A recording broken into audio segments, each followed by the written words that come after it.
needs another minute at least. Take your time, but you gotta live it up. Yeah.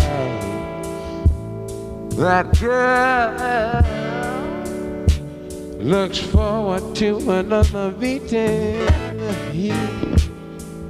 Just like everyday people I know, looks forward to another simple greeting.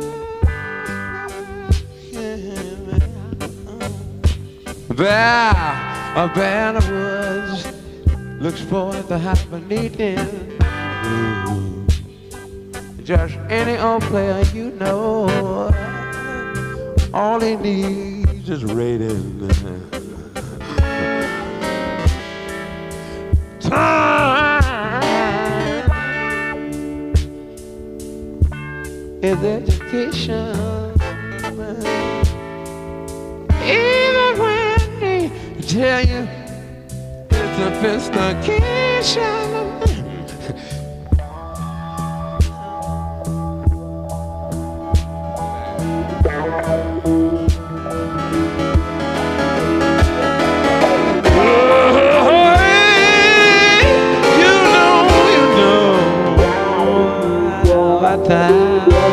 Time.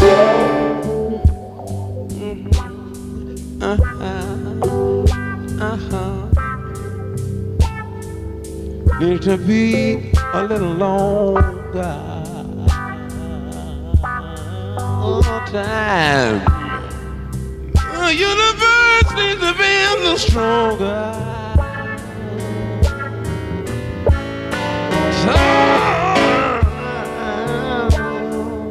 They say it ends, but I don't believe them.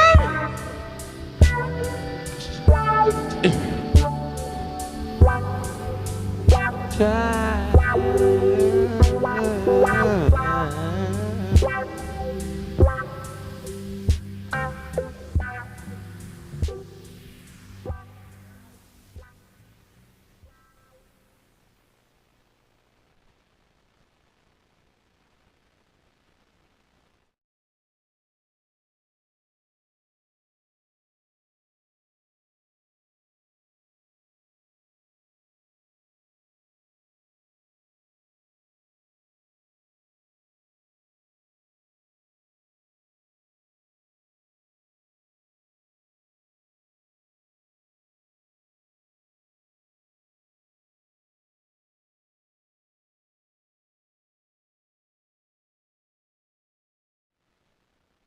Hi there and welcome to the Fellowship of the Ring Pull.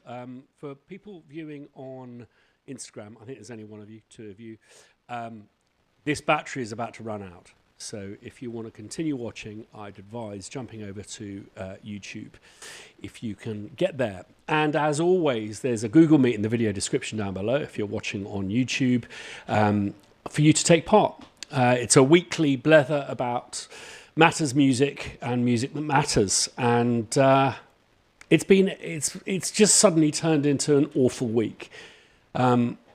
If there were 4 albums that for me defined the idiom of the long player and everything that followed from that, FM radio, the business model that no longer relied on Billboard charts and selling singles and everything that transpired from that, and dare I say it, turning popular music from just that popular music into a more symphonic symphonic form.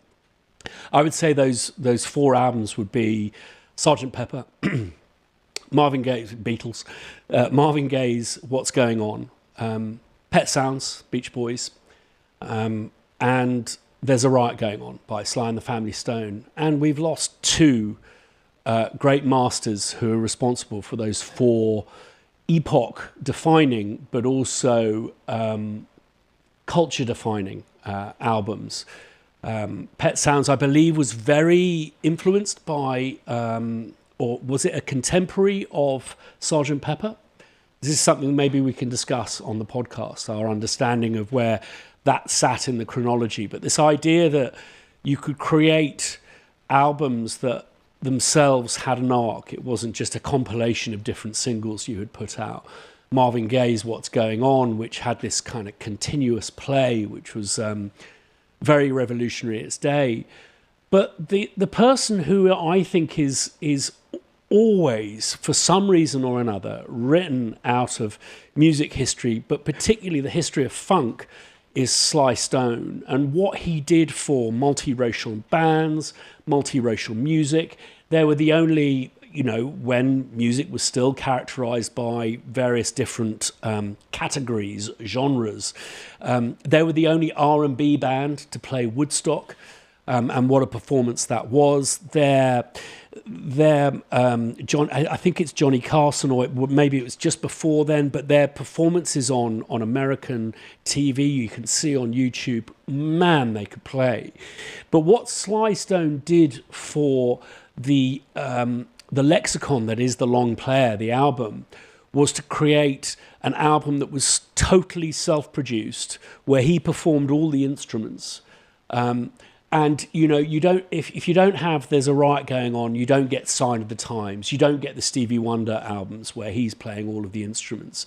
That was the first time that an artist had done that, created this form that was independent from basically taking your live performances and making a record, which is where the word comes from, literally a record of that performance, of that take on your compositions, and to create something that is a self-contained cultural entity, not dissimilar, I think, to a symphony, and similar in length as well to symphonies. So I think it's a really, really sad day, and maybe, of the many questions and topics that we can talk about today, the importance of Brian Wilson. And it's interesting.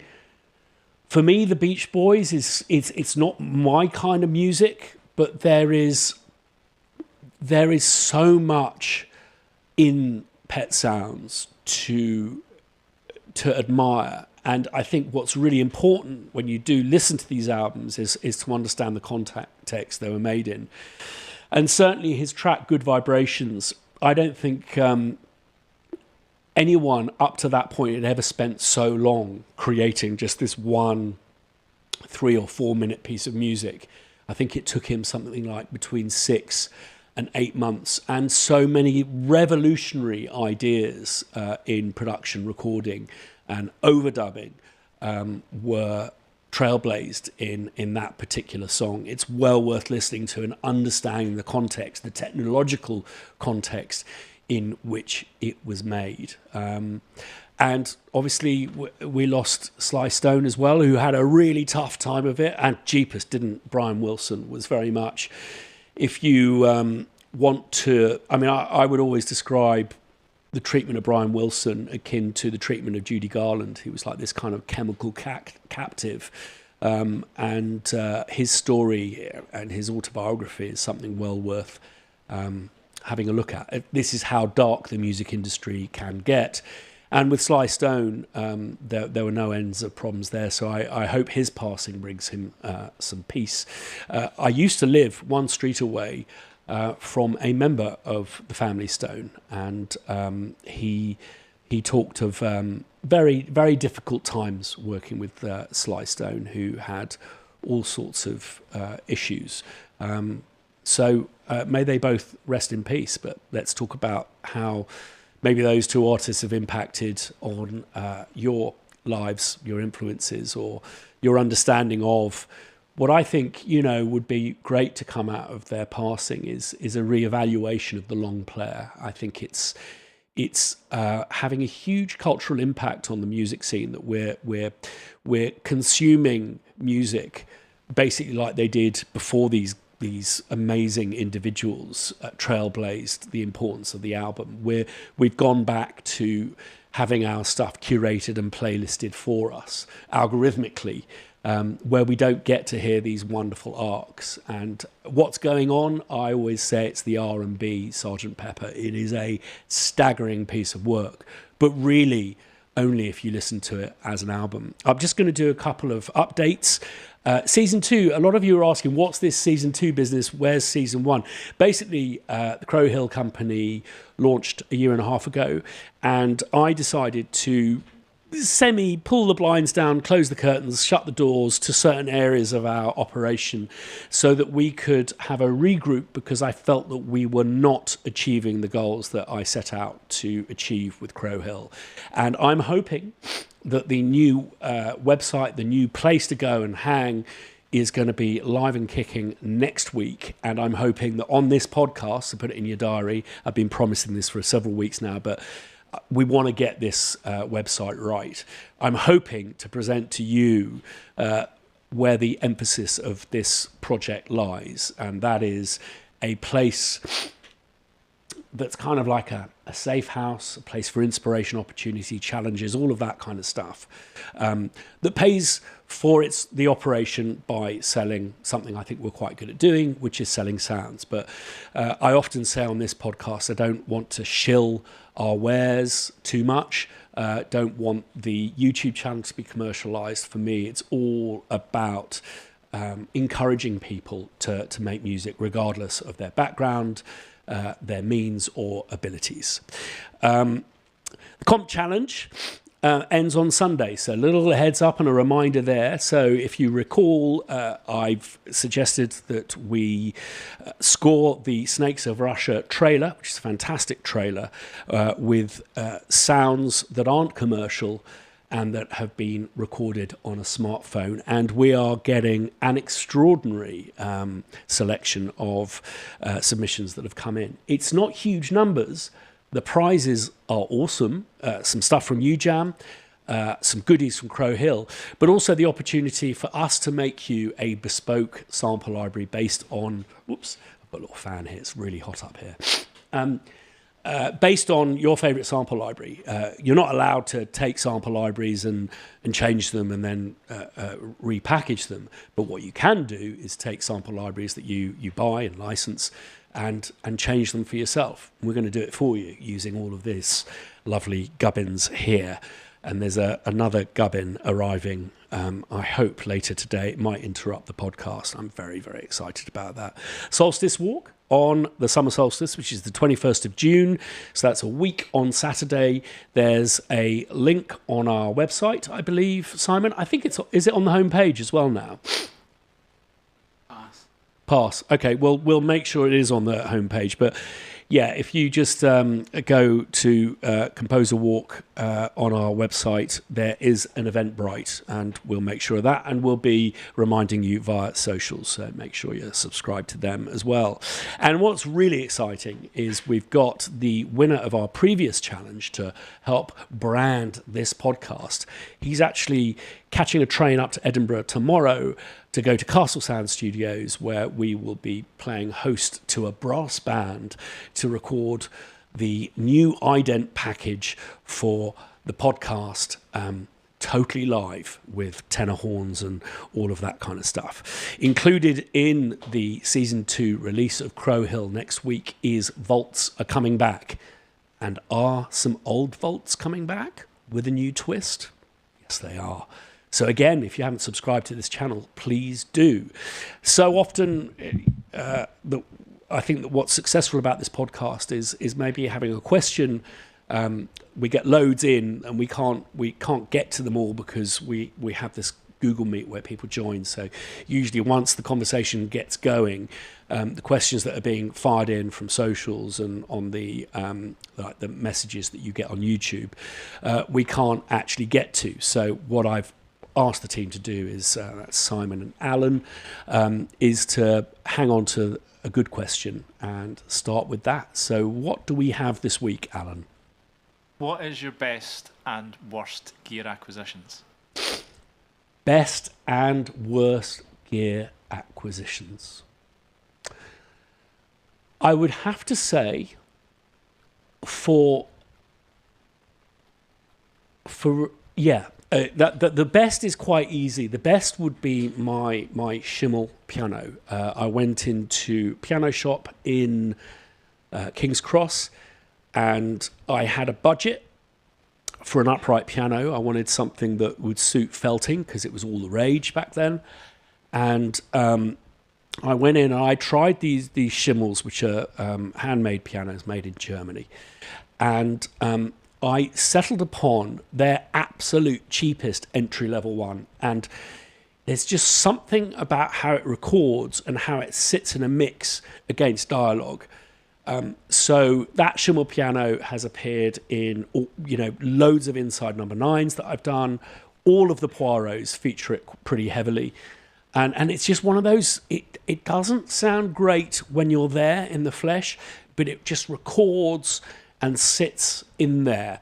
I'm not a particularly brilliant engineer, so, so often with pianos, you really have to carve them out, and there's something really sacrilegious about changing the sound of this finely crafted piece of furniture come dulcimer, come keyboard movement. And so I'm always reticent about treating pianos too much. And the great thing about this Schimmel, because it doesn't quite have the bandwidth of something that's maybe slightly more sophisticated, it just kind of sits in the mix.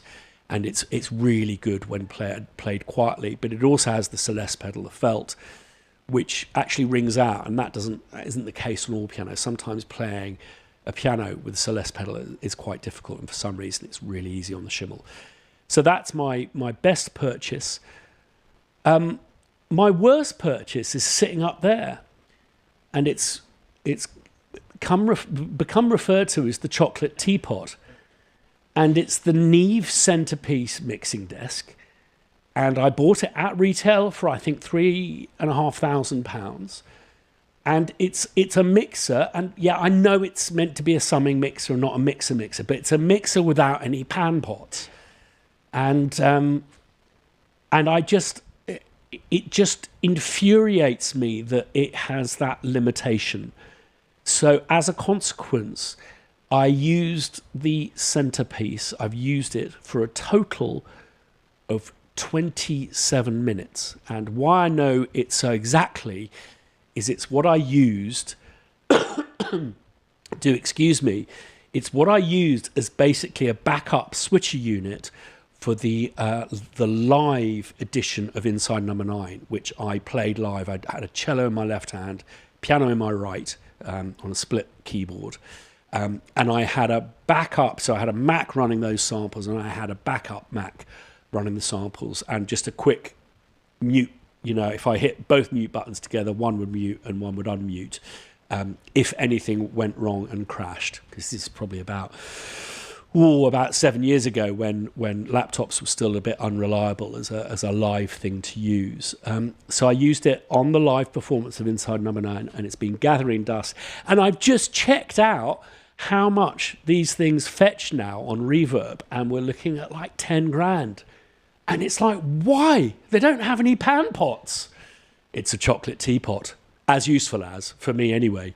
But it stares at me. And what's extraordinary is it's like moved from here to Leith, when we had the lab Spitfire office in Leith, and then it went into storage, and then it came back here.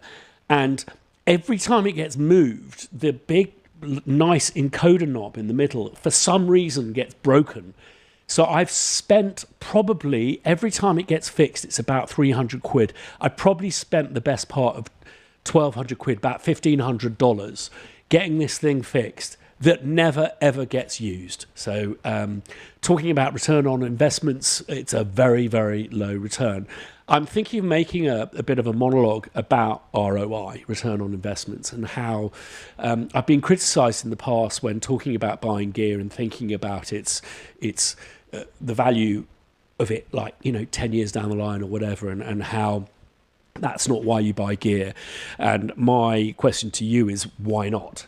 And I think there are certain pointers and certain purchasing choices people should make, so that if there comes a time when they want to sell it on, or upgrade it, or pass it, down to your kids or whatever, that it has a value for a future video. So subscribe if you haven't done already. So yeah, I will ponder if there's any other really shit bits. My favourite investment is the Overstayer. And that is, I'm confident that's the piece of outboard I've used more than any other. That really is very good. But there's my naughty room downstairs, which is full of stuff that when I started making this this channel, I initially bought a Sony that I'd strapped to my head, and I did a few. It's on another channel that you won't be able to find, but I did a few, like, what do we call them? What do they call it when they test a few pilots? And the channel was called Walks with Osk, and it was me literally on a walk with my dog, not saying anything, just walking with my dog. I thought that would make for sensational YouTube material, but. Yeah, I used to get in through the front door and my wife would look at me and just go, "What are you doing?" Because I'd have this camera on my head. So that's in the naughty room downstairs, my Sony vlogging camera. Anyway, I think it's well overdue that we invite some others in to take part in the conversation. So, who's here? I'm loving how on brand you are these days, Jay. How are you doing? I'm doing good. I have look, I'm gonna have a lot of questions because I have a box of bells. Okay. Uh, I have it's there. I don't know what to do with these yet. They're just bells. That's great. Ideas? Yeah, loads of ideas. What I would do is, there's all sorts of stuff to do with bells, but I would, with stuff that is at a single pitch, I think the real value is recording loads of the bell ringing. But what I would do is I'd recommend just switching microphones. So for each bell, maybe grab 4 different microphones, and then I would create like a bell choir and kind of keep them loose as well. They're great. Look at those. I have like they go from like I think this is the smallest one. Can you tell us the story behind the bells, Jay? Yeah, so my girlfriend's grandmother hoards things. Collecting is an understatement. This is hoarding. And she had a stupid. You know how certain like older people collect spoons, like silver spoons? She collects bells and spoons. And so she's like in her latest days, and they sold her house, put her in hospice, and they found these and these other ones. I don't know what's up with that, but they're like there. Well, Jay has, for those of us listening on headphones, yes, okay, what? These are great. Well, I think, Jay... They're ridiculous. So they gave us these to record, and we have to give them back eventually, but like, they're like, do you want to like do something with them? Because they're bells. And I'm like, sure. And here they are now. I have like... But Jay, this is something that I know that sampling is very dull to do, but I've always found a massive romance in it, in the sense that you can preserve things. And there's something that, about your hoarding granny that you can do that's lighthearted and is something in her memory that lives on, for future generations. That's kind of plan. I think they're going to sell them. Yeah, good for you, Jay. So, guys, I don't know if you heard that. The news has just come in that Brian Wilson passed away, and I think it's like losing a Beatle. It's massive news. So, if anyone has any thoughts on that, do raise your hands. First time you heard Pet Sounds, or what he did. Something I talked about just before inviting everyone in was the impact of both Sly Stone and Brian Wilson on the concept of the long playing album, and these becoming kind of symphonic, thematically arced works, not just the singles that we seem to have returned back to, which I think is a real shame, because I think it in many ways, Marvin Gaye, the Beatles, Brian Wilson and the Beach Boys, and Sly legitimize the art form of popular music by creating these long form works of art. So it'd be great to hear from you if you have any thoughts on that. And it's lovely to see you. How are you doing? Pretty good. Yeah. You know, I'm in Los Angeles, where it's pretty calm despite the news. But yeah, things are good. It's funny you're talking about Sly Stone. I used to know someone, well, I still know someone, who was his personal assistant, and this is in recent years. Whoa! You know, when she had to go from the point where he was living in a trailer on the side of the street and sort of get his life back on track and say, well, you've got, you know, find all the royalties and get him back into a house. And she said there was some wild time. So after leaving him, she was a very in-demand personal assistant, because, you know, she dealt with someone so, you know, all over the place and temperamental. But yeah, so I'm wondering how she's feeling today. Yeah. But, yeah. And yeah, I know Van Morrison's ex-PA. Oh, jeepers, you're going to get some PA chops working for someone like that. He's a difficult bugger by all accounts. Now, I shouldn't be negative about fellow musicians, but yeah, I mean, I do think that history hasn't served Sly Stone with the reverence that it should, really. I think that he really broke the mold, and it's so difficult for us to contextualize in this day and age of the idea of a band made up of black and white people playing R&B music. That was just totally off the charts. And you know, so often with these funk compilations, you'll hear stuff that's from the early to mid 70s grouped together with Sly Stone stuff. But he was doing that stuff in the mid to late 60s, and I do hope there's a bit of revisionism, where so often when people talk about the history of funk, they talk about the polar axis of George Clinton and James Brown, and not mention Sly Stone, who I think is one of the trailblazers of the art form. And from that, you know, it gives birth to hip hop, particularly on that coast as well. So again, I don't know if anyone's got any thoughts on that. Well, he was a big influence on Miles Davis. That's why Miles Davis decided to come out of retirement. He sort of heard that stuff and started doing his, you know, 70s sort of funk stuff. I had no idea. It's in the Miles Davis autobiography, which is a great book to read. But yeah, but then Sly was missing for a long time. There's a documentary in the 90s where it's people trying to locate him and find him, because he just totally dropped off. And that's why I think he doesn't have that reverence, because, you know, he wasn't there to do the reunion tours. And, you know, you've got Earth, Wind and Fire, or probably two members of Earth, Wind and Fire, and, you know, James Brown touring to the end of his life. But yeah, he wasn't there. That's incredible. I had no idea about that at all. And I think, again, we played Time at the beginning of the podcast. And just those kind of sounds, that psychedelia mixed with, you know, the you know, mashing up of rock and psychedelia and funk was just like, it was mind blowing back in the day.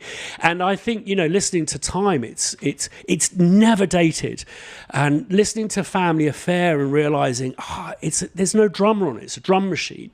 And the first time that drum machine, you know, really figured heavily throughout that entire album is incredible. Jay, you've got your hand up. Yeah, I was just gonna point out about Sly and the Family Stone. You know, it's from a bass player's perspective. If you at any point ever you want to learn how to do slap bass, you immediately go Sly and the Family Stone. I honestly, in my whole music history, George Clinton was not in my radar. Sly and the Family Stone was, because as a, you know, bass player. So Larry Graham, who played with Sly and the Family Stone a lot, he was like the person who he didn't invent it, but he kind of invented like the whole slap technique. So it's very interesting how contextually from which side of music you come in. Jay, sorry to interrupt. Wasn't his bass player Larry Graham? Yeah. So Larry Graham, I think he certainly where the electric bass is concerned, I think he's usually he's usually given the kind of you invented that kind of thing. And he's got his microphone. He kind of invented the technique. Yeah. So he had like the slapping bass thing, because at some point, talking about the drum machine, I think I don't know if they didn't have a drummer or something through a little era, and he was like, well, we got to play this and we have to like have that backbeat, and that's where the whole slap technique comes in, through like a bass kick, like a bass drum snare kind of pattern coming from the bass itself, right? And still doing its bass part. So I find that really interesting. George Clinton was not on my radar, but Sly and the Family Stone was, growing as a bass player. And it's the thing. If you like, any bass player will tell you like, yes, Sly and the Family Stone. It's the thing. So I love that. My favorite bass line is that "Thank you for being myself." It's just root 7, root an octave up, boom, ba ba ba ba. And it's just the groove, but the sound as well is extraordinary. Mark, how are you this week? Hi, Christian. Hi, everyone. Oh, your mic is incredibly low.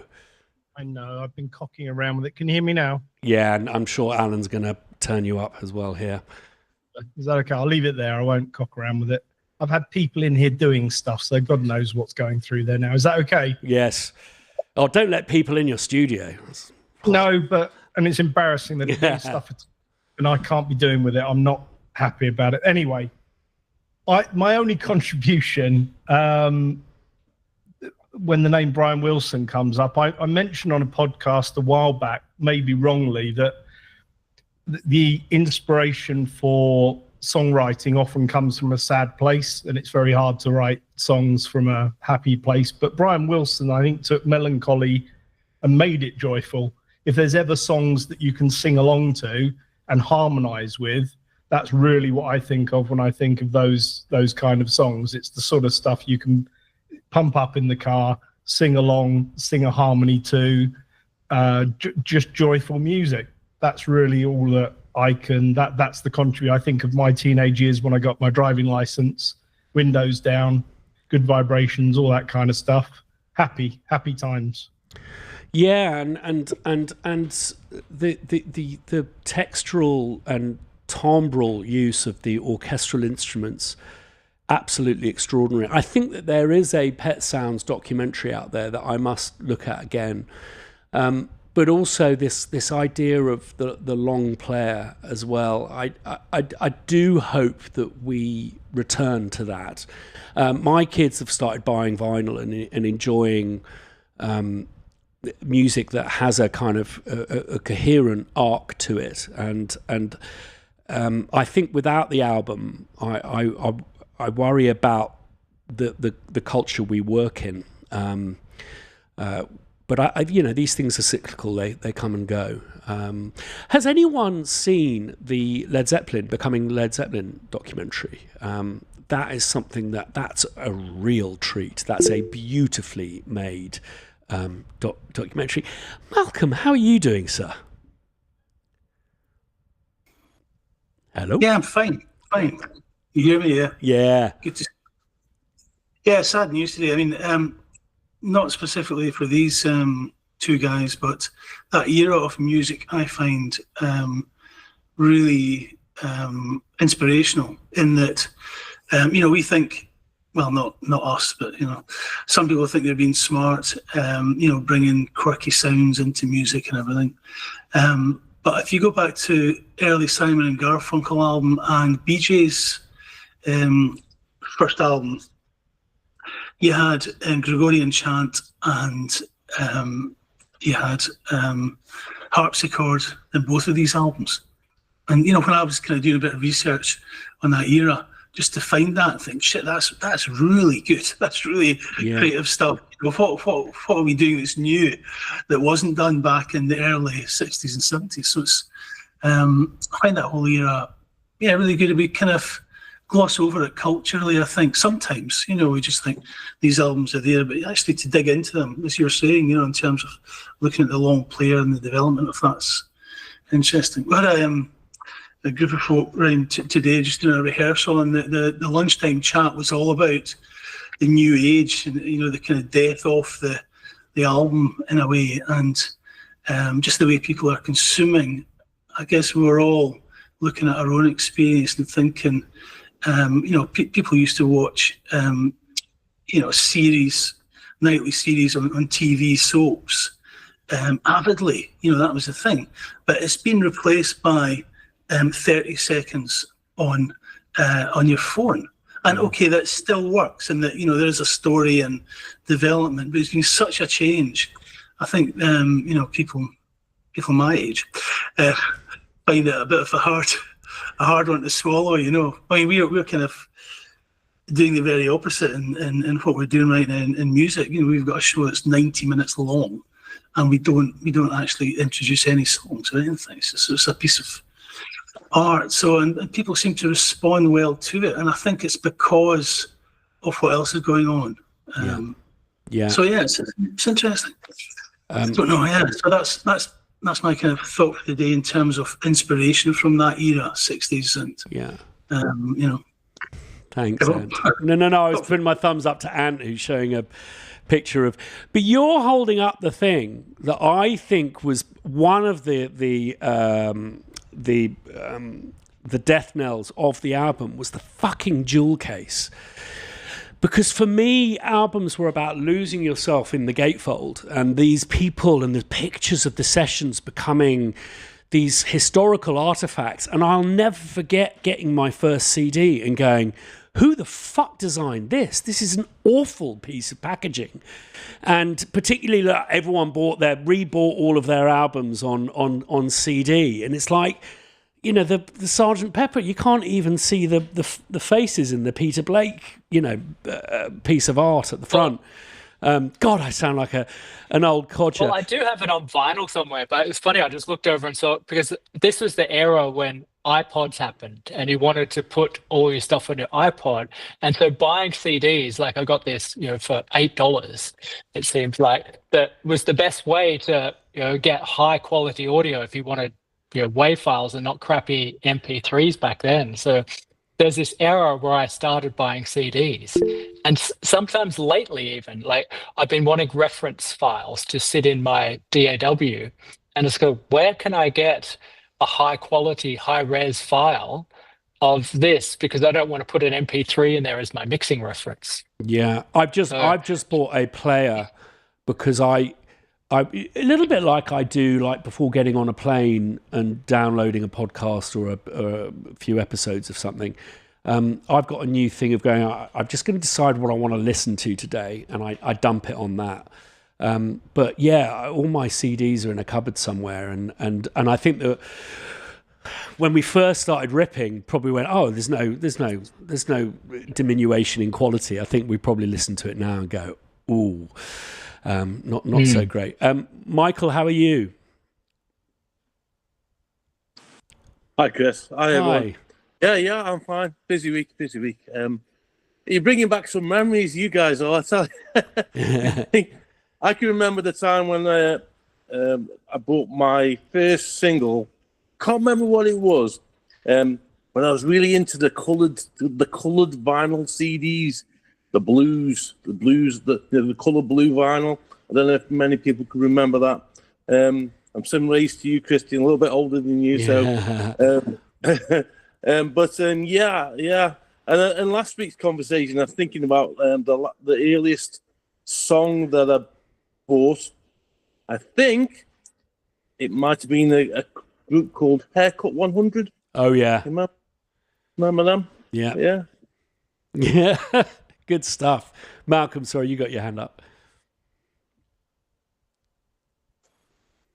Yeah, this is one of my old albums, which until 3 weeks ago was just available on CD. And I found this company called Elastic Stage, who will make one album.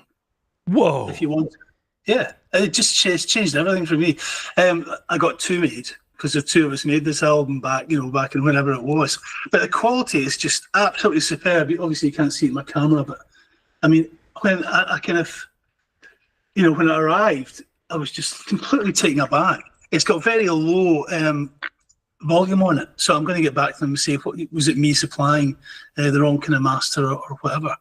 But what they'll do is they'll keep it on their website, and you can just point people at it, and they'll print on demand. Another. So what's this called? This company? Everyone's reaching for pens. I can see. I think it's Elastic Stage or Electric Stage. But while we were talking, I'll look it up and pass it on. Can I be really uncouth and ask how much that cost? £23. £23. So that's under $50. Yeah. So I mean, I got two, and it was 50 something because it's a small setup fee. But when I'm happy with it, I can now just put that on the website, and you can update. You can think, I'm going to change track side 2 track 1. I'm going to change that. I'm going to put an updated version, or I'm going to change the order that they're in. So we've just made another album with a band, and we've got a lot of music. So I think we might do a triple album, as a release, or at least release our stuff. I think because the alternative is, from the last project I did, I think I've still got 120 kilograms of records, up in our store. 248 kilograms is 1,000 copies of an album, just for reference, because I lifted them from our driveway in the house. So yeah, that's the alternative. You've got all that space and whatever, but you can just make one if you want. So it's great. So listen, as you talk, I'll just make sure I've got the correct name. Yeah, I think someone actually just put it up. It's electricstage.com. That's it. Yeah. Amazing, absolutely amazing. Yeah. You've reminded me that all of my drink coasters around the house are my soundtrack for a really appalling series of Sinbad, where they thought it was going to be massively successful, printed a bucket load of CDs, and then they got in contact with me, and they said, "Oh, we've got a few left on our shelf. Do you want to just take them off our hands, because we're not selling any of them, because obviously the format shift and stuff like that." And these two enormous boxes full of CDs, full of landfill. So it's what we keep. We keep the rings off the wooden furniture with my Sinbad albums. It's about all it's good for, to be perfectly honest. It's interesting. I've got a thing arriving. Last week's podcast was from Italy, and I'm going to share a film that I made out in this shop, which is just the most incredible place I've ever seen. Walked in 3 warehouse-sized rooms. It was like the very last scene in Raiders of the Lost Ark. 200 Hammond organs, 300 Leslie speakers, 40 Fender Rhodes, 30 Wurlitzers, and then the vintage synths they had there just would absolutely make your eyes water. I'm very honoured to refer to a fantastic songwriter, Gary Barlow, as a friend, and he's my expensive text friend. So when he sends me a text, it's always like, oh my God, this is going to cost me, because it's going to be something that's going to make me jealous. So I sent him a picture of this place in Italy, and he said, I've deleted that from my phone immediately, but I've promised to take him out there to investigate. But just tying in with what you were talking about with the contribution that Brian Wilson made, and also, Malcolm, what you were talking about with the concerts that you were doing. Gary's on a 30-date tour of the UK, and he says it's just packed to the rafters, and people are singing from the beginning to the end of the concerts, and they just want that sense of joy. And I think it's a sign of our times that I think that people are wanting to be unified. And I don't know, I'm so excited with what we're doing with this project, because I think, you know, music may actually serve a real purpose in the forthcoming months and years. And I think, you know, I don't want to talk politics at all, but the impression we get, we have so many friends who are based in LA. The impression we get, not least from people who should be respected, is that LA is yet again in flames. But I hear we're talking about 1% of the landmass of LA has some problems going on. Do you see any kind of sign that things are amiss? No, you can. The first day, like last Friday, I was working closer to downtown, so you could hear the helicopters. And you know, that's always the sign that something's, you've got the police helicopters, you've got the news helicopters, you know, the LA birds, you know, they're like wildlife. But yeah, it's quite contained. Like, you know, LA does have a big history of uprisings. Like, I remember going to a fantastic lecture once at the African American History Museum, and it was a lecture on the Watts uprising in the 60s and the 90s ones, you know, with the Rodney King. It was about the music that came out of them and what tied it together.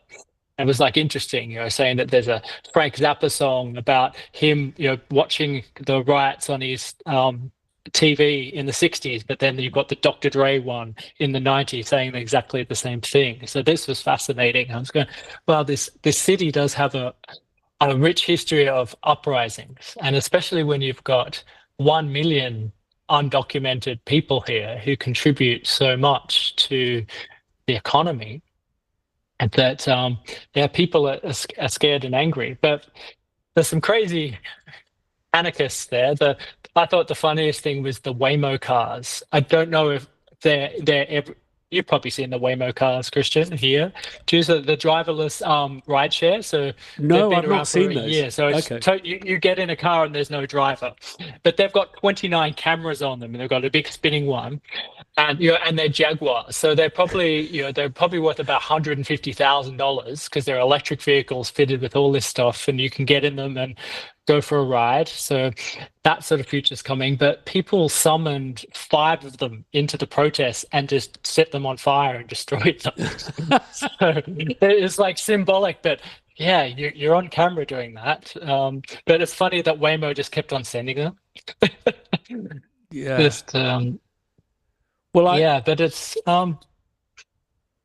yeah, it's interesting. I mean, it's not as if kind of LA's been through enough this year, but it's just as you can imagine, the way that we're receiving the news is it's you know, end of the world and all of that stuff. But you're okay. Yeah, I haven't really seen any of it. It was funny when it was the biggest day. Like the near my place was it's Pride Month, so there was like the Pride parade on, and you know, I don't think anyone there had any idea what was happening in the downtown area, because downtown LA is not a very residential area. It's a very bit of a business district. So getting off this serious subject onto something more puerile, I've been asked what is the best investment I've ever made, which was my Schimmel piano. And I think a close second was my Wurlitzer, which was literally, people were paying people to take those keyboards off their hands. I paid £200, so $240 for my Wurlitzer electric piano. The price these things are going for is just incredible. So those would be my 2 top investments. My worst investment was the Neve centerpiece, I think. And I'm sure if I look around that I'll find something else that was terrible. But I don't know if we could have a show of hands for people wanting to think about their best investments and their worst. Oh, this has woken us all up. Nick, what about you, sir? Oh, look at that. Is that a Jag? And? Do you hear me? I'll let someone else speak and then we'll come back to this. Okay. Right. Nick. Can you hear me? Yeah. Right, go on then. It's here. Yamaha, what is it? Oh, It's a monkey. He bought a monkey. It's the next iteration of the CS80. Ah. And It what? has Sorry. digital What? memory. And what is that called? It's a CS70. Ah. Yeah. And does So that have polyphonic aftertouch? Unfortunately, it doesn't have the polyphonic aftertouch. It has aftertouch, and it's got this crazy little magnetic strip memory system. But I mean, it sounds like a CS80, just doesn't have the poly aftertouch. Amazing. But it's on my list of to-dos of tinkering.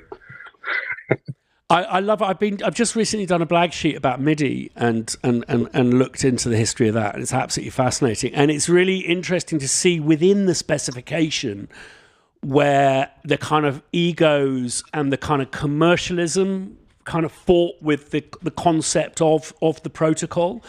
And MIDI has 7 kind of message types, and then there's the system types.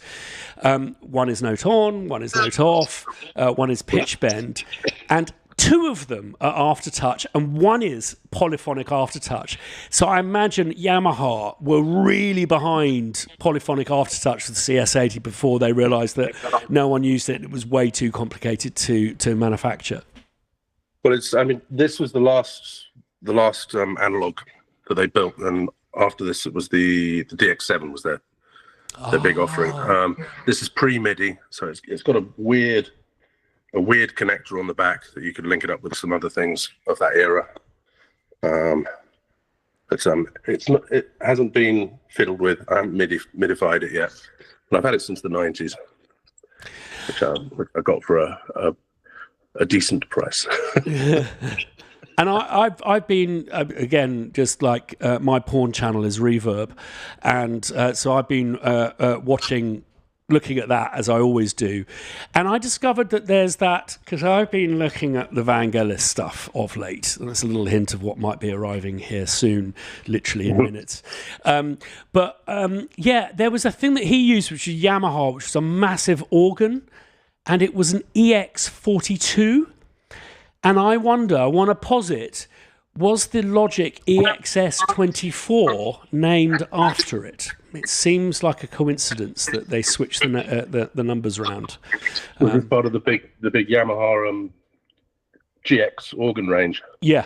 Yeah, well, they're all related. They've all got the same sort of chips inside, and but I mean, the GX1 was an absolute beast of a machine. Yeah, and very rare to find these days. Jeremiah, you've got your hand up. Hey, Hi.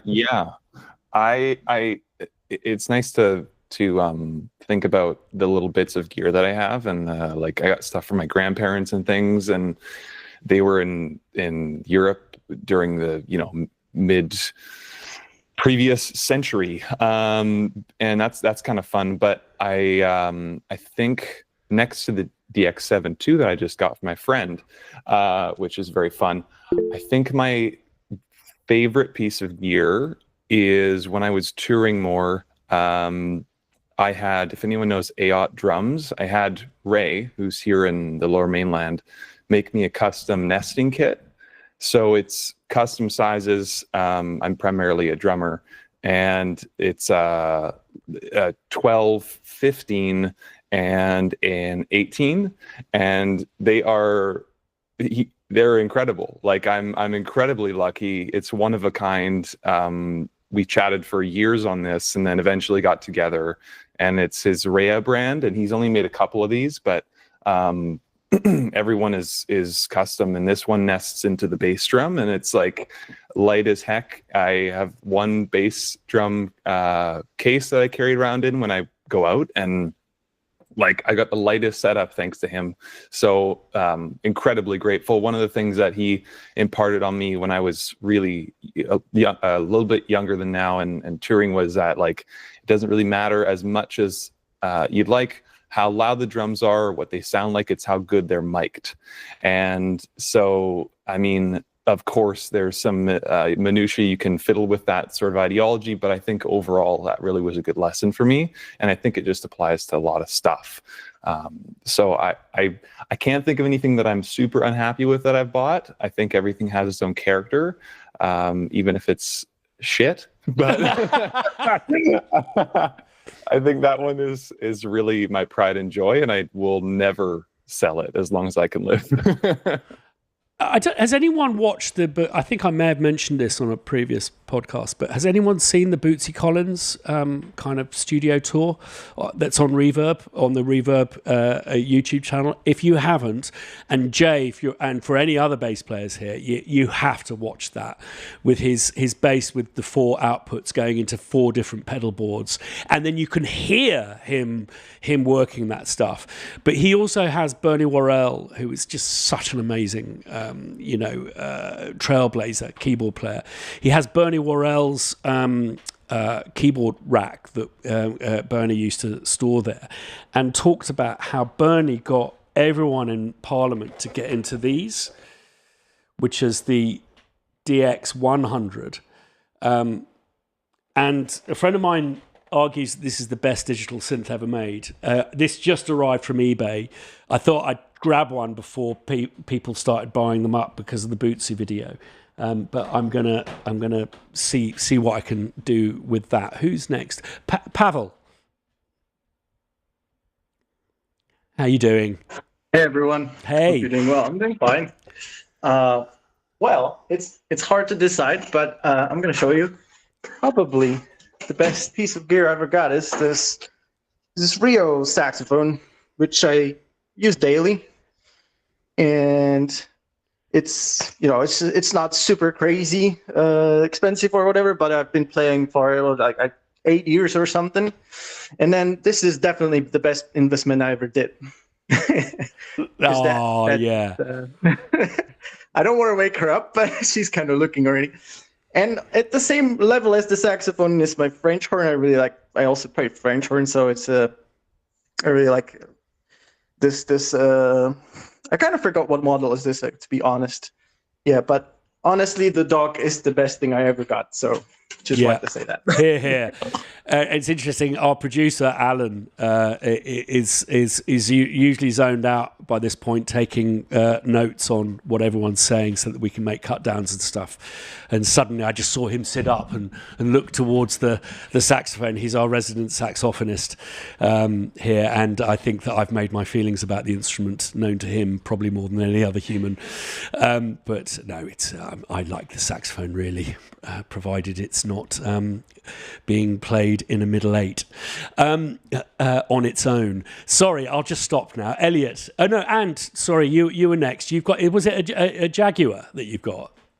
Yeah, it's a Jaguar, and it's a funny story because it's a Japanese reissue, but I bought it when I was a teenager on my first trip to Los Angeles, and I kind of got the salesman. He was actually the guy who owned the music store was Alex Weir, who was in Talking Heads. He was the guitarist, and he was also in Brothers Johnson. Wow! And he was trying to, and I'd come, I wanted to buy a vintage guitar because that was my thing at the time. And he kind of convinced me that this 80s Japanese one was, good. He said it was from his personal collection. And but then I've later found out that it in fact was a 90s reissue, it wasn't 80s. And then I bought it because it has this nice finish on it. But I chipped it. And then I went, hang on, what's that underneath? And it's what's called a photo flame.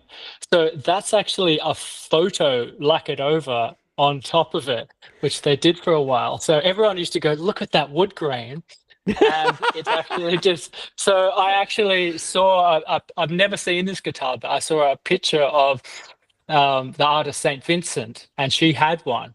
And I matched it up and the grain's exactly the same. So it is a photo. But so Alex Weir kind of did a number on me. But I love it now because it's Japanese and it's got a very thin neck and it's very different. And now it's considered vintage because it's over 30 years old, I would say. But and they've gone up in value. But yeah. Could you explain to me, because I think I understand the difference between kind of Telecasters and Stratocasters, and I'm a big Tele fan. But what's the Jaguar all about? Well, it's kind of the surf guitar thing, which is interesting because recently I jumped on a film to help someone out who was doing a comedy that was a James Bond spoof. And they just said, can you do something James Bondy? And within 10 minutes, I sent something back on this, which I think is the guitar that does that theme, the surfy kind of thing. And they went, okay, you've got the gig. You're in. That working on that's a whole nother story that would be interesting to tell another time. But yeah, it's got this little lead switch up here. So it's it kind of puts things out of phase. I've only found a couple of things, but yeah, I think it's so it's a 60s kind of offset. Quite kind of quirky, and it's got a tremolo thing on it that I don't have on at the moment. Okay. So it was big for that. But yeah, they were kind of a failure until the 90s when, that was like Kurt Cobain famously had one, and I guess a lot of those grunge people, because they were cheaper to buy than Strats. Right. So you could find used ones for $100, and so they were a bit poorer and couldn't afford them. So that they became popular, the offset guitars. So that's why they started reissuing them like this one, in the early 90s, from the grunge explosion. No, that's fascinating. You've reminded me that I learned a bit of trivia today, or this week rather. Goldfinger, famous James Bond film and song by Shirley Bassey. The guitarist, Jimmy Page, the bassist, John Paul Jones on that track. Oh, wow!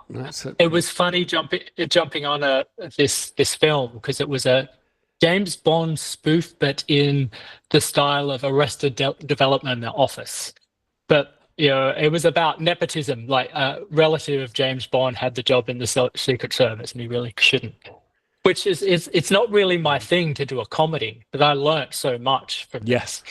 And got to see the premiere last week at a cinema, which was great because people were just laughing so much. But it's funny when you've seen all the gags so many times. But it was funny. I came on as an additional composer, but the lead composer, none of his music made the cut.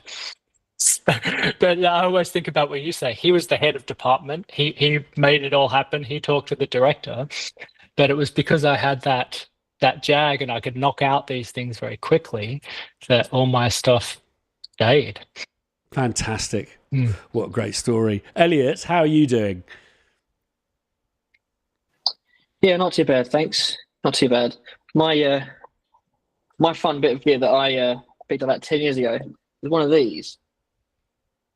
Roland Sound Canvas SC88. Is that like your good purchase?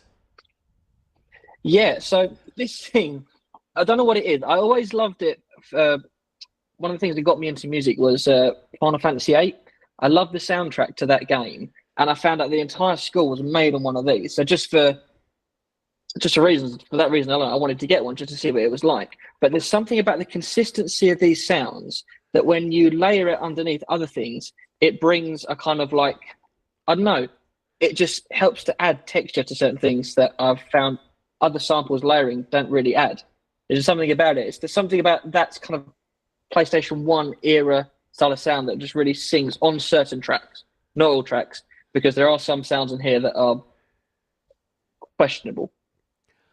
But I've always found it to have been quite consistent in good and layering certain things. The other thing that it gave me appreciation for was working out of the box and learning how people, like, before using it all in the box, where you just have MIDI being fired out of your Atari or whatever it was, your Amiga, into hardware synths, and trying to compose a track in that sense, where I'm just using Logic to send MIDI out into this thing, gave me such an appreciation for how you had to use to compose music, and it was such a learning curve as well. In terms of knowledge gained on using MIDI, this thing was such a good investment for teaching me how a much deeper understanding of MIDI. Well, I wholeheartedly agree with your second assertion. However, I mean, I just want to, as I understand it, because I've done a bit of research on MIDI this week, it's boxes like the Sound Canvas that killed this wonderful concept called GM MIDI, General MIDI. So MIDI was launched in 1983, and 10 years later, in 1993, General MIDI was launched. And it's just quite a simple concept. It's just an agreed upon list where certain program changes equal certain instruments. What I love about the list is, one, there's definitely like an 80s, 90s, or late 80s like vibe to it. Late 80s old technologists going, yeah, we've got to put the trendy sounds in. So of just 128 possible sounds, 2 slots are given to slap bass, and one, which is sound 128, is a gunshot, which I'm hope is being aimed at the bass player for slapping bass on 2 of the sound slots. But the flaw with General MIDI was the technology didn't exist to make affordable, like the Sound Canvas was one of these things that basically offered you all 128 sounds, which included orchestral sounds, harpsichords, pianos, grand pianos, all of this stuff, quite detailed if you have a look at the GM list. But they didn't really have the technology to make stuff that sounded any good. Of which I've always felt that the Sound Canvas it kind of got a bit of a name for itself as being pretty awful. But maybe, Elliot, what I should do is jump on eBay, get one, and make a video called "Was the Sound Canvas as shit as we remember it?" I mean, it might be like a generational thing, but when coming up when I was 9, 10 on the PlayStation 1, like everything was made on one of these. So it might be a nostalgia thing for me in that way, because this is all we heard was things like this. But I just, for the learning curve on it and for some of the sounds in it, I love it. I might be everyone's entitled to their opinion. I'm sure mine's wrong on many occasions. But the other purchase that everyone should get, and sure everyone has at least 20 of, is this. Oh, now that's I bought this as my first microphone, and it has never let me down ever. Even when I threw it at my drummer's face when he got something wrong, it never let me down. Dot, our co-founder, came up with a great idea of a series called Desert Island Kit. And so Desert Island Discs is this fantastic, insanely long-running radio show where people say, if you're on a desert island, what are I think it's 8 records you're allowed to take with you, and then you're allowed to say one book and one other item. But the book that you're always given is the Bible. And I think where Desert Island Kit is concerned, we should always include an SM57. Quite an astonishing piece of kit considering the price and stuff. Hey Ellery, how are you doing? Hello, I'm good, thank you. I've been missing these Wednesday episodes because it just clashes with the schedule. So saw you guys were still online. Popped on, say hello to everybody. Good to see all the kits that's been pulled out today. Very nice. Good stuff. And did you see your face pop up on the YouTube video that we made this week? No. Yeah, Simon, have you? Does Ellery know that there's a thing? Not yet. So basically, we've got this new thing called member profile, and I think that we did it like as a test thing for the website, and we've put a profile of the stuff that you've been up to on the website, and there's a lovely picture of you that appears as a. Also going red. I'm going red. I think I'm going red. Yeah. So if you look at the last YouTube video, you'll just go, "What? I didn't know that had happened." So apologies that you weren't notified about that. That's absolutely fine. No, that's all good. Oh, lovely. It's all good. Are you all right? How was your travels? Yeah, great. They like carbs in Italy. So came back and been on the salad ever since. And also they haven't heard of alcoholism in that part of Italy. So they're somewhat zealous with their hospitality in that part of the Mediterranean. So I sat down for a family meal, and this gentleman brought out this bottle of homemade wine, or something. He's got a little small vineyard, and he was very proud of it. And I'm a recovering alcoholic, And so he offered me a glass. I said, no, I'd better not. I'm an alcoholic. And he said, well, just a small glass then. And I said, no, it would be really dangerous if I had a drink. At which point he said, it's not very strong. He said in a French accent. Imagine it in an Italian accent. So I got back to the hotel having dodged that bullet. And I was quite glad to, because my, no offence to you if you're watching, sir, but my assistant did have a glass of the wine and was on the shitter for the rest of the night. So oh dear. Homemade wine for you. Always drag the conversation down. Pavel, back to you. And I'll come to you, Jay, afterwards.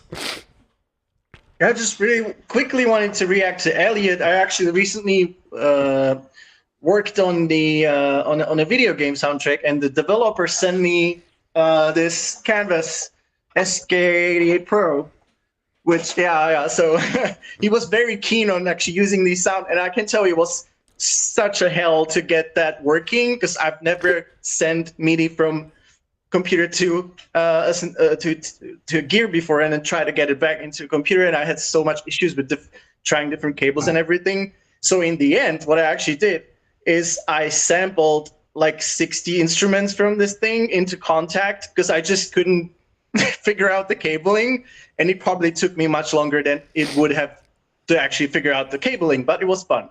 So I now own, because I have to return this back to him, at least I got the chance to sample some of it. I mean, obviously not all of it, because it has so much sound, so many sounds in it. But yeah, it was fun and very tiring. I'm loving these stories. I'm going to be a like uber nerd now, because I've been doing my MIDI research. But I like what you were saying, Ant, about the Jaguar and the fact that it was like a cheaper version of the thing, and you know, the grunge guys in Seattle picked them up, and that's what made them kind of brought them back to life. The 5-pin DIN MIDI cable, basically, when they were determining how the MIDI protocol was going to work, they felt that the TRS cables wouldn't be a good way of transmitting binary data, because they weren't well grounded enough. So they were on the lookout for a suitable cable. Now, 5-pin DIN cables up until the early 80s were what connected European stereos together. So your tape deck and your amplifier and your turntable and your amplifier. But they had basically fallen out of favor for the RCA cable.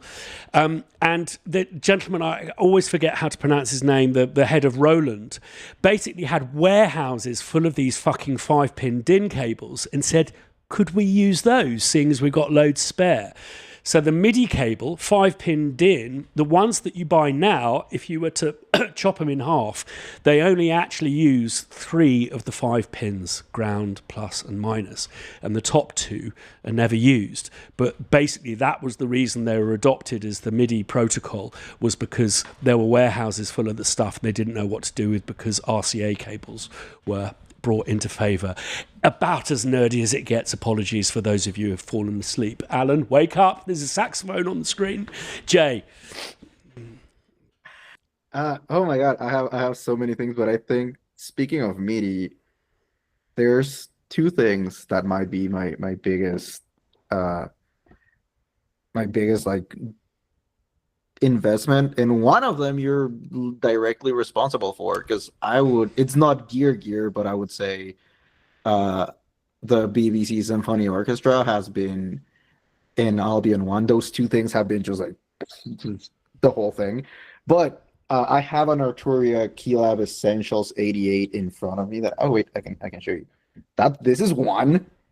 And me being the music nerd that I am as well, because that's why I'm here, this is programmed in a way that it's not the usual way. I have all the drum pads don't do drum things. The drum pads do keyboard commands in Logic to sync to my own workflow. Oh, cool. And then the all the faders and knobs, I took them out of whatever they used to do, and they're mapped to either, I have 2 profiles. One of them is for anything Spitfire, because I have a thought that I'm gonna bring up real quick after I say this. Everything's mapped to Spitfire's like things.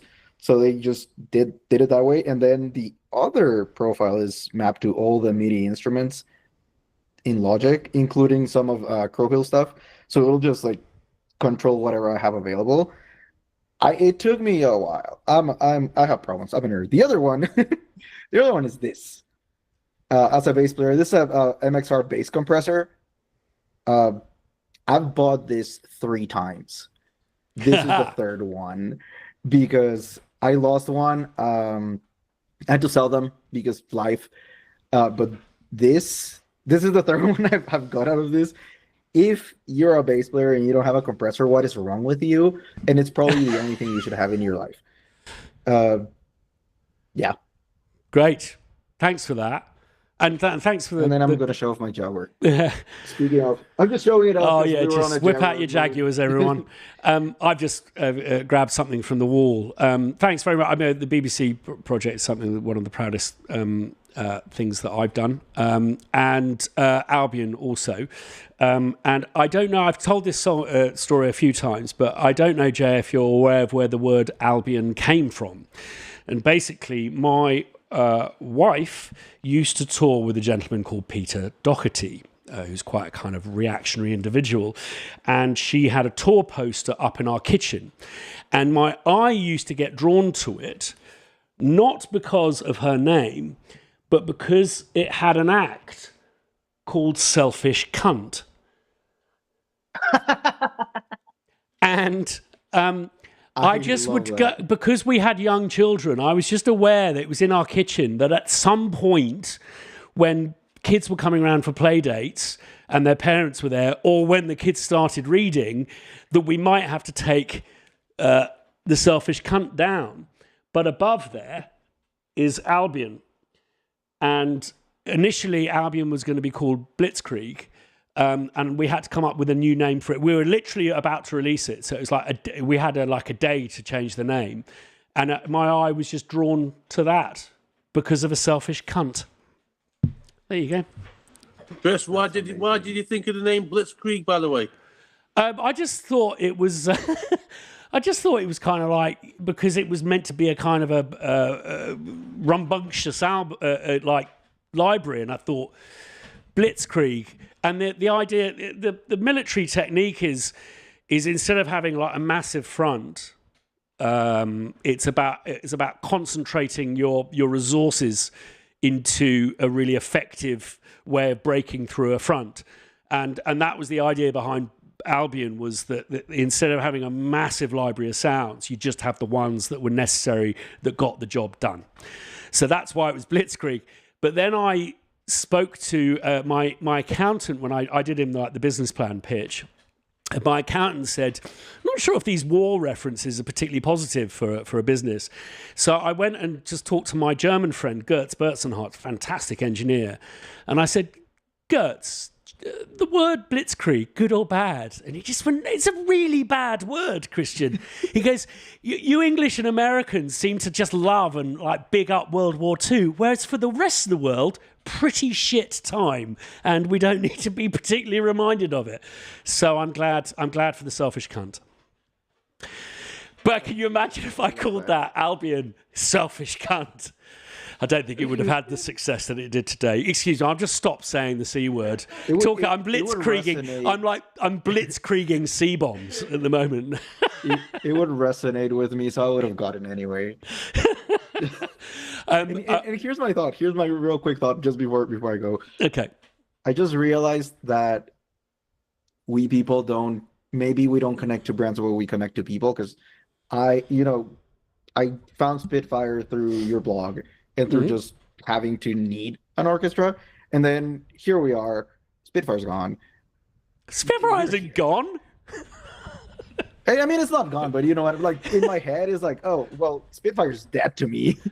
I have my libraries. I hope they don't like somehow recall them or something.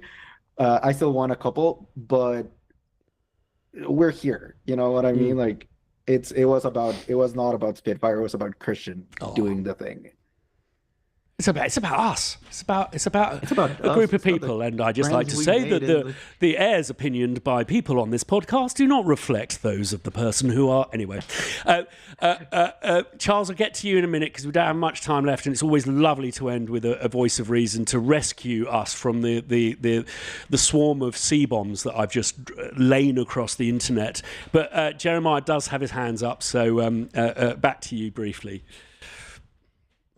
Well, let me do an abrupt subject change. Pivot! Everyone pivot! No, I just tangent there. When you mentioned MIDI and you mentioned that blag sheet, I was looking forward to it. I like the blag sheets. They're really good for me because they're digestible, and I'm really looking forward to that. It made me think of talking about MIDI, 5-pin MIDI. One of the pieces of gear that I acquired years ago was from an old family friend, and it's the HP 400. It's a Roland digital piano, the first digital piano, I believe, one of two that in the same series that has MIDI capabilities. Kind of the only fact that I'll probably ever be able to give here that'll with music history, but I think that's kind of fun. It's not a great piano, but it has a soft spot in my heart. It looks beautiful, and has some fun character to it. But I hope that little 5-pin MIDI note is in the blag sheet because I want to remember that. Yeah. Well, in fact, Alan, if you don't mind, I think that we do have a link to that blag sheet. Is that correct, Simon? I think there is a link. Could we put that in the video description? Because the idea with blag sheets, and believe it, I mean, I made them because I thought that things were a bit inconsistent on the internet. And since experimenting with ChatGPT, it's not just things are inconsistent on the internet, things are more wrong than right. So I think these blag sheets are going to be of value because they are peer reviewed. So that's what I'm requesting now, is that people go and have a look at the MIDI file. I try and work out what an actual MIDI message is. I'm certain I've got that binary wrong. So check it out. And there is we'll also put in the video description the conversation that's happening on the discourse about that sheet. But there's loads more coming up. Before I come to you, Charles, Ellery, are you okay? Or you look like you're in the middle of the ocean, or is that just a Google backdrop? It's a Google backdrop. Okay. I'm good. I'm good. Excellent. Because you do live near the sea, so being on a small island, literally 5 minutes from the sea. Excellent. All right. Well, glad that you're okay and not sinking. Charles, hello, sir. Hello to you too. I presume you can hear me okay. Yes. Okay. This may be a coda to everything. I learned something in Nashville about what you should have in a studio, and I think that everybody should have this in a studio because it reminds us of who we are when we get way too serious. And when I'm doing a book or writing music and I think, oh my God, I'm a genius, I use this to remind me that I'm not. And I recommend that everybody buys one of these for their studio. I hope you can see it because of my background. I got to move my microphone out of the way. And it is not very expensive. And I have recommended it to friends around the country, and they all buy one. Here it is.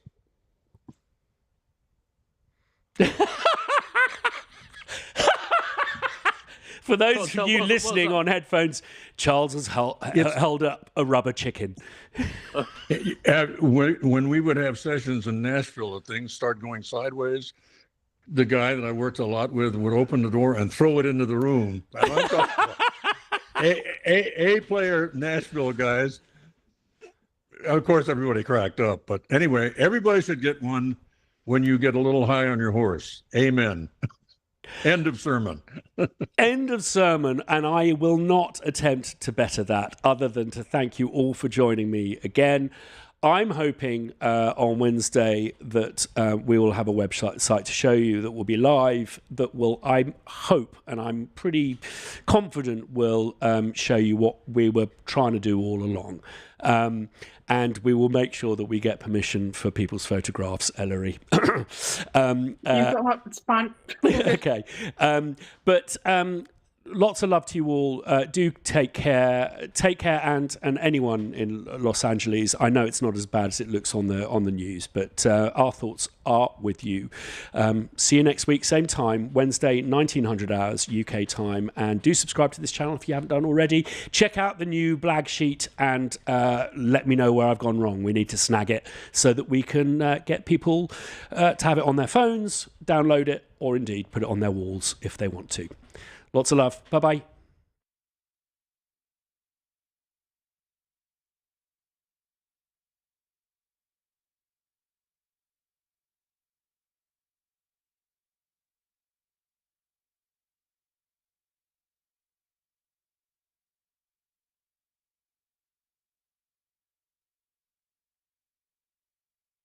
Who think they can do it alone. They isolate their heads and stay in their safety